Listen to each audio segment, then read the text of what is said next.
ગુજરાત માધ્યમિક અને ઉચ્ચતર માધ્યમિક શિક્ષણ બોર્ડ દ્વારા 10મા ધોરણનું પરિણામ જાહેર થતાં મહેસાણા જિલ્લામાં ખુશીની લહેર ફેલાઈ છે।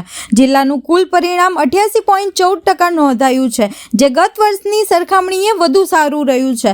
આ વર્ષે 26,000થી વધુ વિદ્યાર્થીઓ નોંધાયા હતા, જેમાંથી 25,000થી વધુ વિદ્યાર્થીઓએ પરીક્ષા આપી હતી।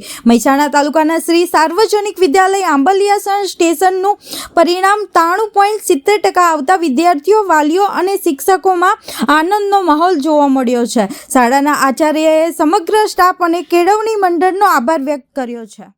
મારું નામ પટેલ યોગેશ કુમાર છે। આજે મારા ધોરણ 10નું રિઝલ્ટ હતું, તેમાં મેં 94.66% મેળવીને સમગ્ર સાર્વજનિક વિદ્યાલયના પ્રથમ નંબરે આવી છું। આગળ હવે મારા 11-12 સાયન્સ કરવાનો વિચાર છે, ત્યાં પછી UPSCની પરીક્ષા આપવાનો મારું ટ્રાય કરીશું। આજે જે પરિણામ મેળવ્યું તેમાં મારા શાળાના બધા શિક્ષકોનો અને મારા માતા પિતાનો ખૂબ જ ફાળો હતો।